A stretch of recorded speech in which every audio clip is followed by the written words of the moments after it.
You're watching Number 6 with me, Mansour Bello. We're heading back to our favourite comedy venue, the Top Secret Comedy Club. Tonight we've got Brixton's Miss Real and the one and only Victor Daniels.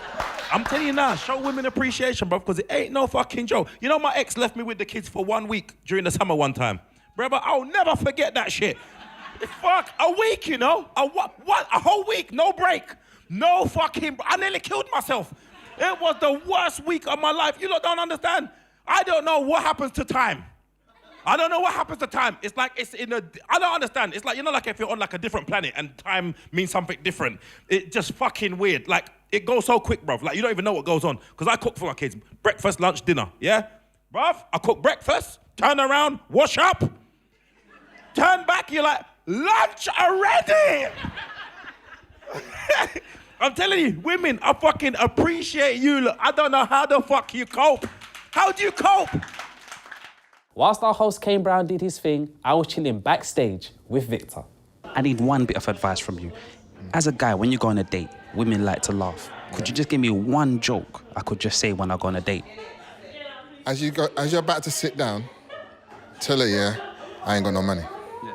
But you got to do it with deadpan face, and either two things are going to happen. Either she's going to laugh, which is good, or she's gonna say, no, don't worry about that, I got you. Yeah. So either way, it's a win-win. Cool, and cool. You know, I'm going to try that one. I'm going to try that one. They're calling you to the stage now. Let's start clapping our hands, my love. Let's start clapping. Let's start screaming and cheering. Take care, my brother. Make some noise for Victor Daniels!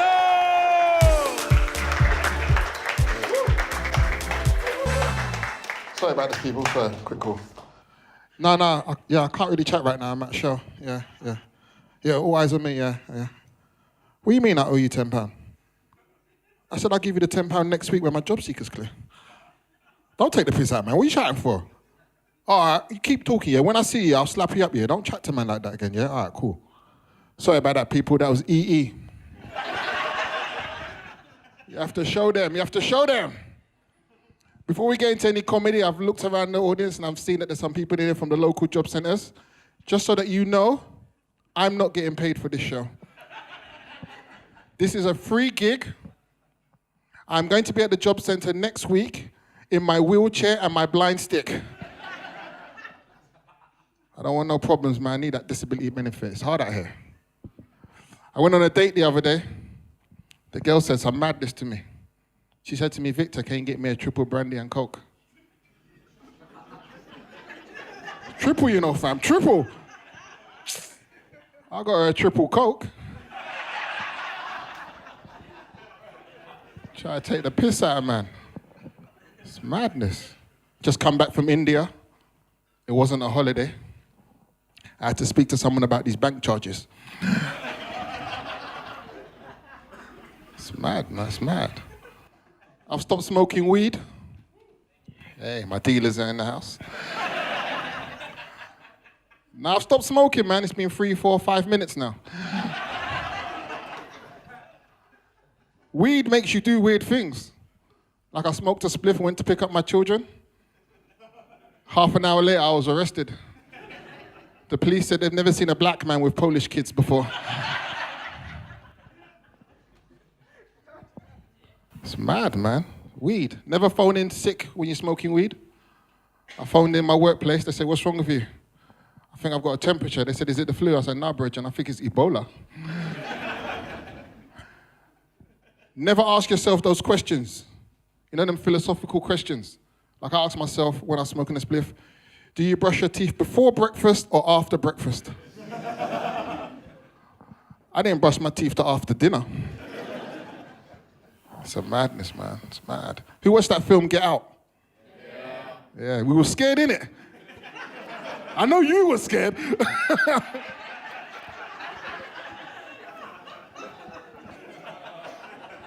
Film scared the shit out of me, man. Get Out. They should have called it Don't Go. Film was mad. I went with my white girlfriend. I left her in the cinema. It's mad, man. I thought to myself, if I was dating a white girl and she said to me, Victor, it's time to meet the parents, I'd tell her straight.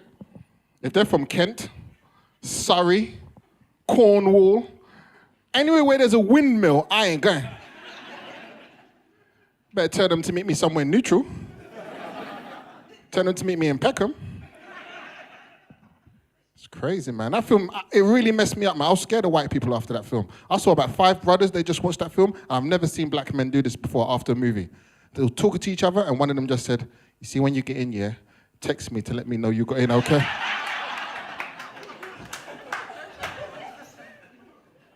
It was mad. I was scared of white people, man. I had to go and watch another film to rebalance my brain. I had to watch a film where white people, black people, Chinese people, and Indian people were getting on. Man went and watched Power Rangers. It's crazy, man. I did that joke the other day, and some woman came up to me and said, you're a racist. I was like, homegirl, please. Black, white, Asian, Chinese, white girls with tans, Moroccans, Egyptian. I've tried to sleep with them all. I'm too horny to be racist. Shit, man. Ridiculous, man. I was smoking a spliff the other day, and I had to post a letter. And the weed said, why don't we go and rob a post office? I said, weed, that's a very good idea. So we went and robbed this post office. There was Mustafa, we got a couple of stamps, some Kit Kats, and £50. And then next day I had to post a letter, and I needed envelopes. And the weed said, why don't we go back to the same post office that we robbed? I said, weed, that's a very good idea. So we went back to the same post office that I robbed, and some geezer comes up to me and said, you look like the guy that robbed this post office yesterday. I said, that's racist to assume that all black people look the same. He said, no, I'm not being racist. I work for the BBC on a program called Crime Watch, and we're filming a reenactment of the robbery that happened here yesterday. Cut a long story short, people, I got paid twice.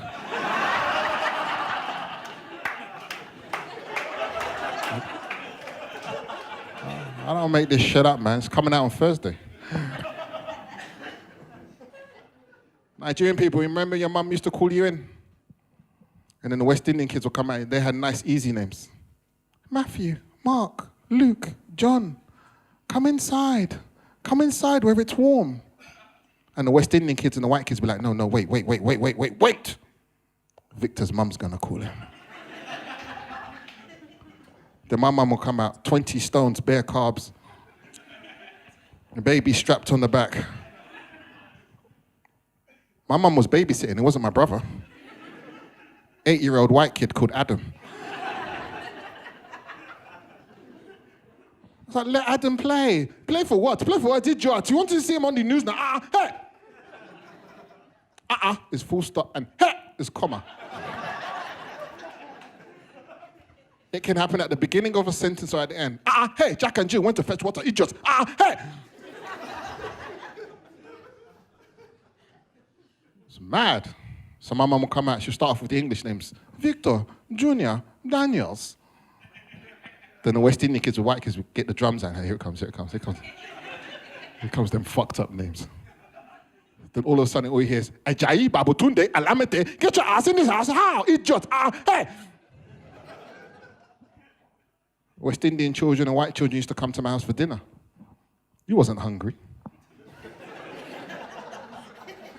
You just wanted to hear the funny names. Go on, Victor, ask your mum what's for dinner. And I'll just start crying like, for one day of the year, just let it be chips.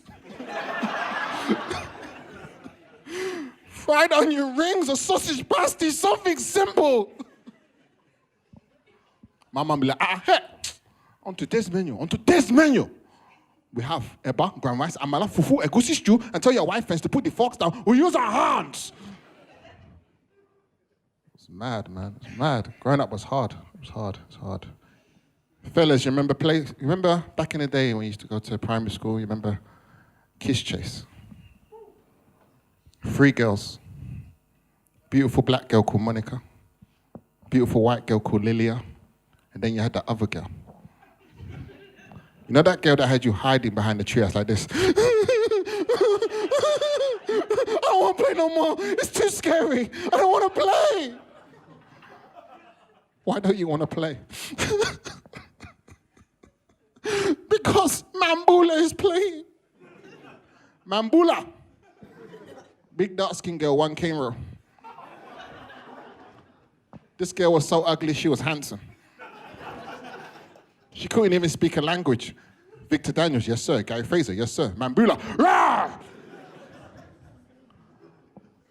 Mambula, darling, those 24 pints of milk aren't just for you, they're for the whole class. Rah! Enjoy, enjoy. When we played hide and seek with Mambula, we didn't just hide. We went home. It was crazy, man. But I think my time is up, and I've got a little confession to make. I'm not actually a comedian. I was walking past, and they said to me that they're paying people to come on stage. I said, I'm not a comedian. They said, are you sure your name's not Victor Daniels? I was like, no. And they said, we're paying you this much. And I was like, I think I am called Victor Daniels. So I'm only on here, so really, this was community service for me, people. I hope you've enjoyed it. She looks vexed as hell. But I hope you've enjoyed it. If there's any single ladies in the house and you do fancy me, 07931 325 757. And if you do like the comment and you want to follow me, my home address is 21 Kings Court, Queens Road, E139H says. If you follow me, just be prepared to push the wheelchair into the job centre on Monday. That would be great. Thank you. Peace. Victor Daniels, love that guy. We'll be back after the break with Miss Mo Real.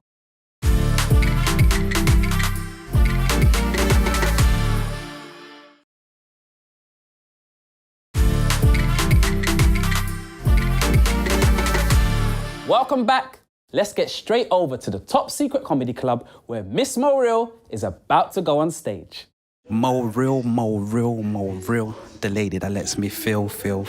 I have not been doing that. I've not been letting... No, I'm not talking that feel like, feel you like physically, Like but feel like my feel your comedy. comedy, feel you. I feel you. Really meant. How old are you?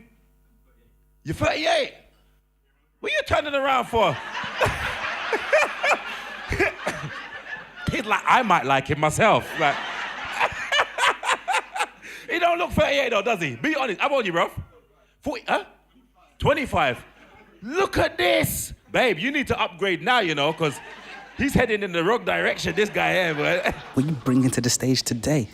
Today, I'm going to tell the truth. I'm going to reflect on my own life as a black person, a black African woman, and I'm just going to get my Yanga on and make sure I enjoy myself. Cool. I like that. And then maybe we can catch up again, you know, when the camera's off like we usually do and just talk about the stuff that we talk about. Yeah. Yeah. And do the stuff that we do. I don't know what the Bible studies and Yeah, the Bible study yeah. stuff, yeah, Okay, the we other could do stuff. that. Yeah? Yeah. Cool. I'll see you later. God bless All you. right then, bye. Make some noise for Miss Mo Real! Ladies, I'm just want to encourage you that this year we're going to do better than we did last year, okay? Because last year we drew our eyebrows on and some of you guys were going to just fly away and leave us. Where were you going, okay? Like, bring it back down. We even tried too hard. You've seen some of the guys that were here, no hairline. No hairline, huh?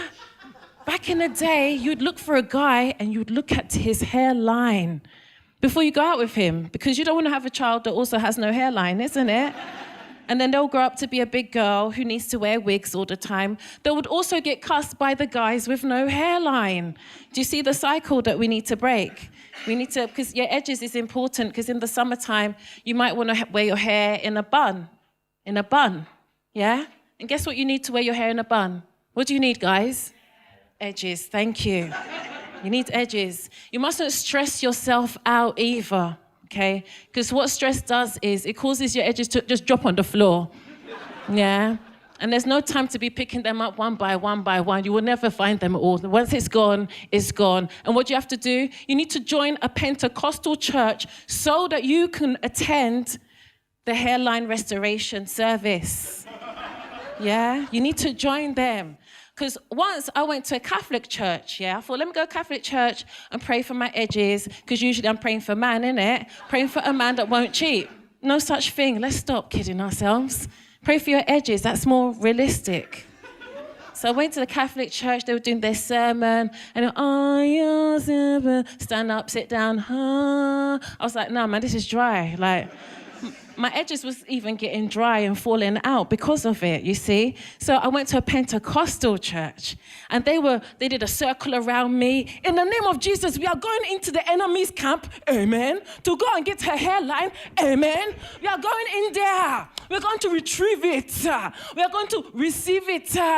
But yeah, and it's still here. It's growing, but it's not all the way back yet, you see. So I need to pray a bit harder so that the Lord actually really makes my edges grow.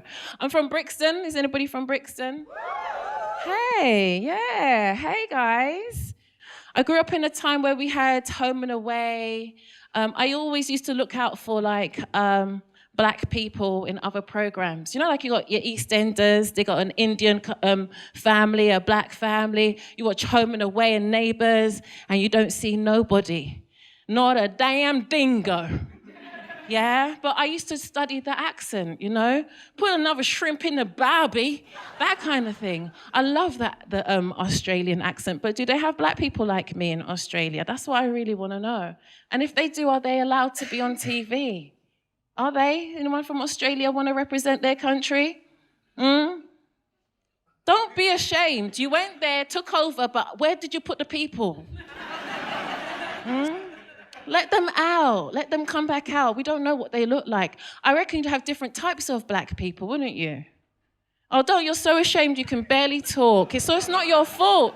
It's not your fault. It's those other people in your family, in your DNA. Them people's They're the ones. They're the ones.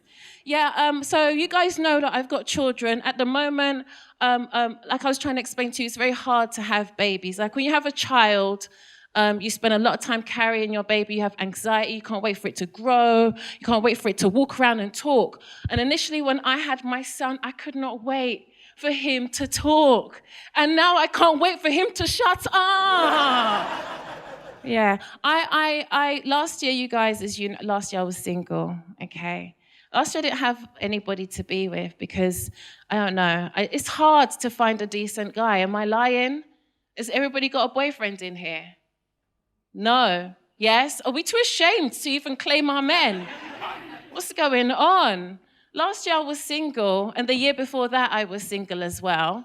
But this year, though, you guys, this year I'm still single because I like to be consistent, keep things consistent in my life. I grew up in the 80s. I grew up in a time where we wore our hoodies on everything, and we wore bandana on everything. And I grew up in a time where people wanted to remind African people about Christmas. It was called Band-Aids. I don't know if you guys know about that. Yeah, they used to sing a song every single year just to let you know that it's Christmas time, just in case, because you didn't know last year and the year before that it was Christmas, so we're singing a song just to remind you. Yeah, so I grew up in a time where it was very hard to be black and African. It was easier to be Jamaican. Yeah, it was much easier. Like I could walk into a room and say, my name's Marcia, and everybody would be like, yeah, you must be Jamaican. And I walk in and I say, my name's Muriel. They're like, really? Your mum called you Muriel? My mum called me Muriel. And the other thing that the Africans do is they like you to grow into things. Yeah? You need new clothes. Oh, don't worry, we bought you these clothes. Like, you might be 14. Them clothes are 16-year-old clothes, yeah? They're clothes that are not your size, but you will grow into it. It's the same as my name. My name's Muriel because I think my parents really want me to grow into it. Now, as an African child, there are a few things you must know how to do. Okay, the first one is dodge, yeah? Know how to dodge, but without being too flashy with it. Be humble in your dodging, yeah? Dodge, but then, still be there. And then also, when they ask you these questions, hey, so why do you not know how to read this book? You mustn't fully answer back. You must attempt to answer back and then shut up, yeah? It goes like that.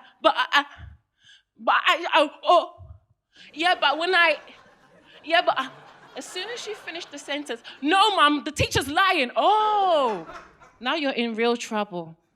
Oh yeah, because now it's you against the teacher, against your mum. Now you're in big trouble. My mum never used to beat me, really, you guys. I'm just joking. I used to just wake up in the hospital just for the fun of it. It was for the fun of it. I like being in hospital. No, my mum has actually, every issue that's come against me, it's actually benefiting me. Because I remember one time I dropped down the stairs and I found it funny for the first time. All the other times I dropped down the stairs, mash up myself and start crying. But this one time, when I got to the bottom and I looked at the way that my mouth was doing all this as I was coming down the stairs, even the way I landed with my leg like this, I had to stop and actually laugh at myself. So that's what the struggle's about, stopping to laugh at yourself. That's what comedy is about. It's about stopping to laugh at yourself. So my name's been Miss Mariel. Thank you for having me.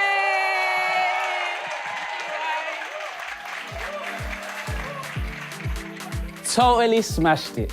Thank you to our boy Victor Daniels, and thank you to Miss Morrill, and of course, thanks as ever to Kane Brown. See you again soon. Number 6.